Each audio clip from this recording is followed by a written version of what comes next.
Cette cassette a pour but de vous permettre d'assimiler très facilement l'ensemble de la signalisation routière. Vous aborderez avec plus de confiance la formation pratique que vous donnera votre moniteur d'auto-école et vous obtiendrez ainsi plus rapidement et plus sûrement votre permis de conduire.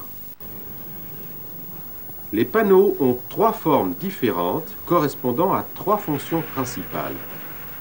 Les panneaux triangulaires qui signalent un danger. Ils vous préviennent. Les panneaux ronds signalent une interdiction ou une obligation. Ils ordonnent. Et les panneaux carrés et rectangulaires donnent des informations.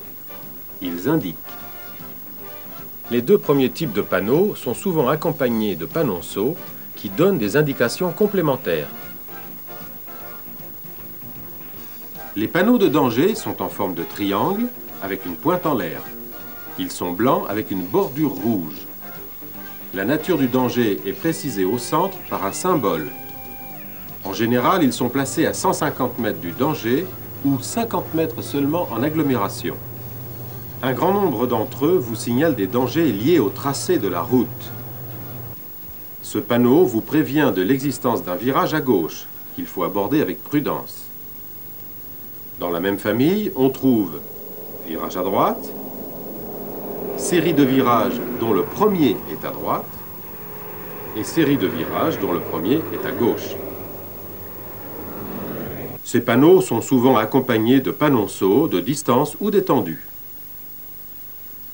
En plus, le virage peut être matérialisé par des balises de virage blanches et si ce virage est dangereux, il est signalé par ces panneaux à chevrons bleus. Ce panneau indique un rétrécissement de chaussée. Cela peut être soit une diminution du nombre de voies ou leur largeur. Et dans la même série, on trouve chaussée rétrécie par la droite ou chaussée rétrécie par la gauche. À la fin de route à sens unique, ce panneau indique que la circulation s'effectue dans les 2 sens. Les ralentisseurs en dos d'âne sont signalés à distance par ce panneau. Il impose une vitesse inférieure à 30 km/h. À la hauteur du ralentisseur, on trouve ce panneau indicateur. Par contre, un creux ou une bosse très accentuée sont signalés par ce panneau. Chaussée glissante, surtout par temps de pluie, ou pour une autre raison qui sera indiquée par un panonceau. Ce panneau annonce une forte pente dont la valeur est indiquée, ici 12%. Il est vivement conseillé de rétrograder pour utiliser le frein moteur, surtout pour les véhicules lourds. Chute de pierres fréquentes. Pour éviter les pierres tombées sur la chaussée, il faut passer à allure réduite. Et il est préférable de ne pas s'arrêter dans cette zone.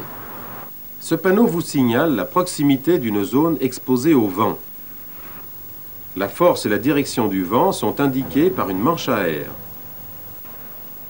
Une autre série de panneaux de danger est consacrée aux barrières et aux feux qui imposent un arrêt. Ce panneau vous annonce des feux de circulation. Il est souvent accompagné d'un panonceau de distance ou d'un feu jaune clignotant.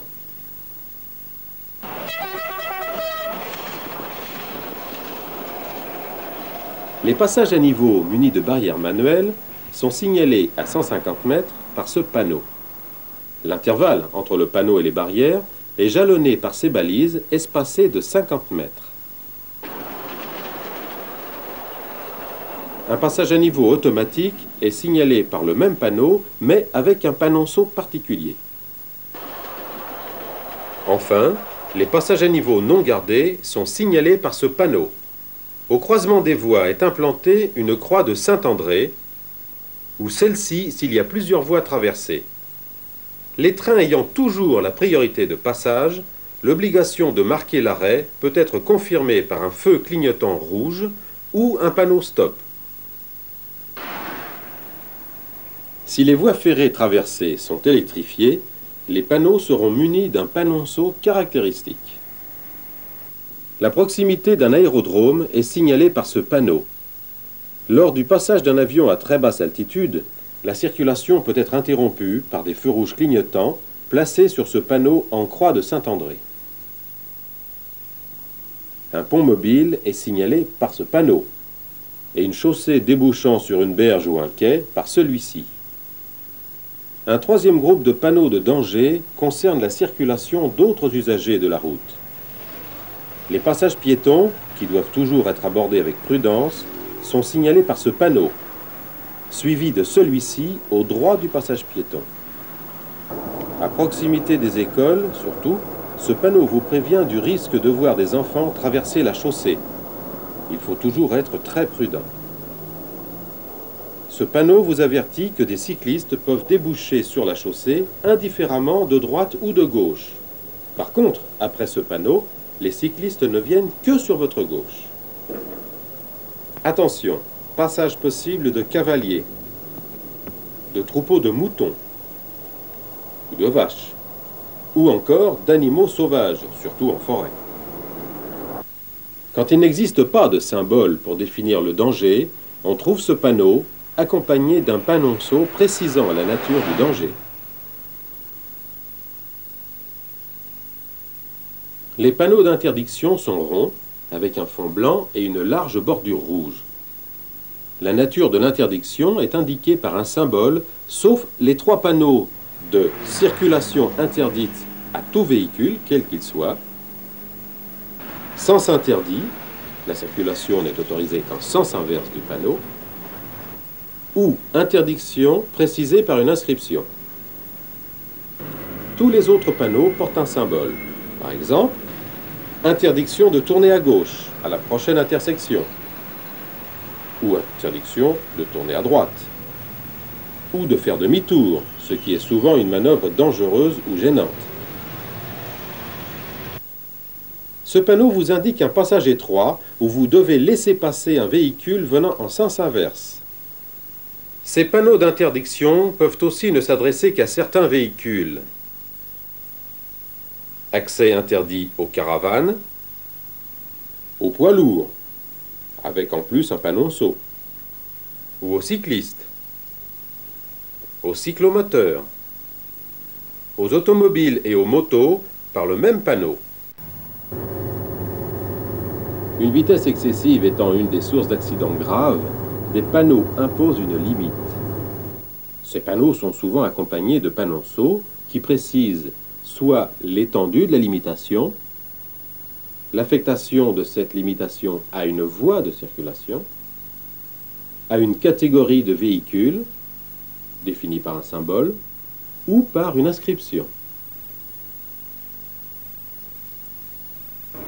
Ce panneau interdit de dépasser tous les véhicules à moteur, mais il n'interdit pas de dépasser les 2 roues. Avec ce panneau, l'interdiction de dépasser ne s'adresse qu'aux poids lourds, c'est-à-dire aux véhicules utilitaires de plus de 3,5 tonnes. Les arrêts obligatoires sont signalés par ce type de panneau qui s'applique aux péages d'autoroute, aux barrages de gendarmerie ou aux douanes. Les panneaux de fin d'interdiction sont également ronds, avec un fond blanc, barré de noir et éventuellement un symbole. Celui-ci vous indique que toutes les interdictions précédentes prennent fin, sauf le stationnement réglementé. Dans la même famille, on trouve les panneaux de fin de limitation de vitesse, de fin d'interdiction de dépasser, de fin d'interdiction de dépasser pour les poids lourds, et de fin d'interdiction de l'usage de l'avertisseur sonore. Voici la forme générale des panneaux de réglementation du stationnement. Panneau rond, fond bleu, bordure et barre oblique rouge. Sans aucune autre indication, le panneau interdit le stationnement. Cette interdiction est souvent rappelée par une ligne jaune discontinue en bordure du trottoir ou sur la chaussée. Des flèches peuvent être ajoutées au panneau pour indiquer l'étendue de l'interdiction, en deçà ou au-delà du panneau, ou de part et d'autre si le panneau est parallèle à la chaussée. Des panonceaux peuvent aussi donner des indications diverses, ou de catégories de véhicules intéressés. Le stationnement peut être autorisé par période ou en alternance. Il est indiqué par une inscription. Stationnement interdit du 1er au 15 du mois, ou stationnement interdit du 16 à la fin du mois. Avec ce panneau, la réglementation s'applique à l'ensemble d'une zone.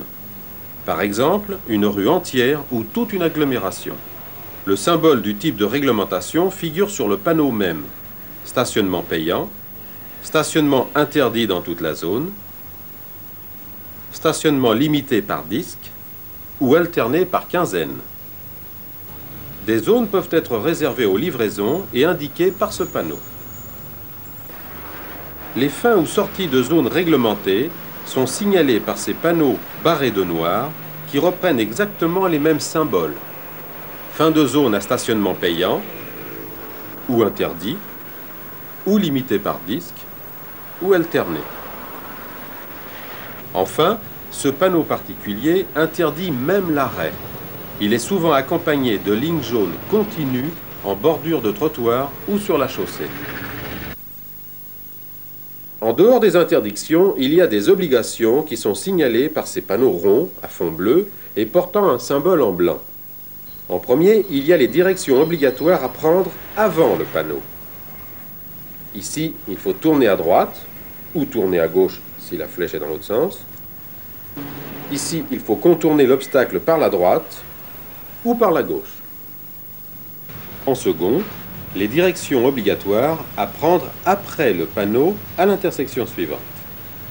Il faut aller tout droit, il faut tourner à gauche ou tourner à droite, tourner à gauche ou à droite, il faut aller tout droit ou à droite, ou tout droit ou à gauche. Des voies de circulation peuvent être réservées et obligatoires pour les transports en commun, pour les cyclistes, les piétons ou les cavaliers. Une vitesse minimum peut être imposée sur certaines voies où les dépassements sont difficiles ou interdits. L'usage obligatoire des chaînes ou équipements pour la neige est indiqué par ce panneau. Ou encore, l'obligation peut être indiquée par une simple inscription. La fin des obligations précédentes est indiquée par le même panneau bleu et rond, mais barré de rouge.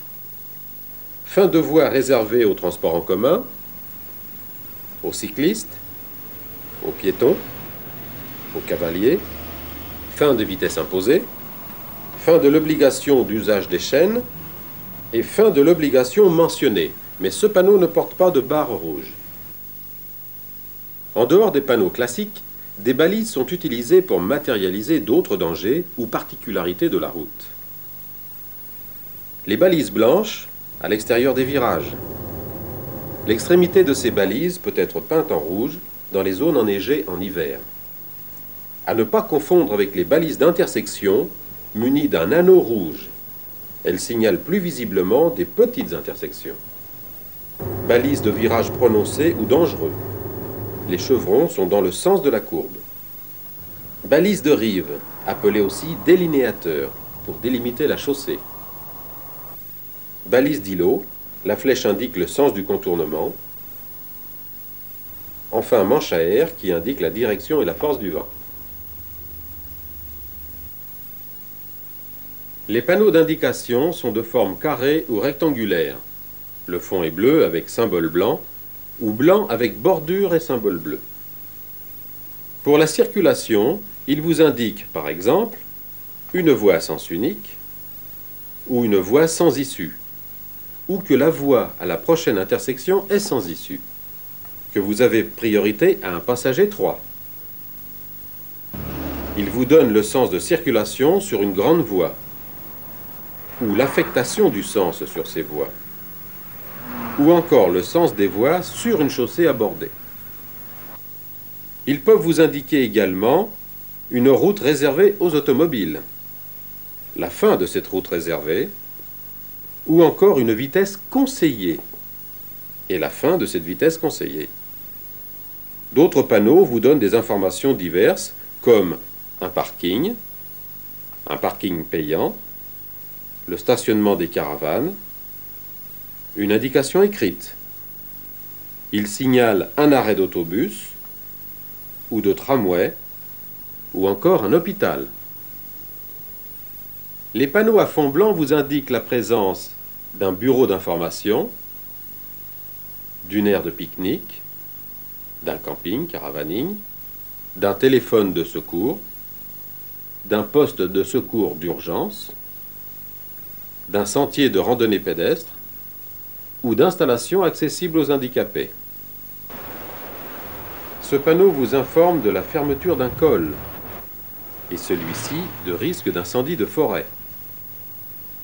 Celui-ci vous donne le nom du cours d'eau traversé ou d'un lieu-dit. Panneau placé à l'entrée d'une agglomération. La vitesse est alors limitée à 60 km/h, sauf indication particulière. Panneau de sortie d'agglomération. Sur les routes, les distances sont jalonnées par des bornes, peintes en rouge sur les routes nationales, en jaune sur les routes départementales et par des petits panneaux bleus sur les autoroutes. On trouve aussi des bornes hectométriques et des bornes de limite de département. Les panneaux indicateurs de direction sont rectangulaires ou en forme de flèche. Leur couleur correspond au type de route concernée. Blanc sur toutes les routes normales, nationales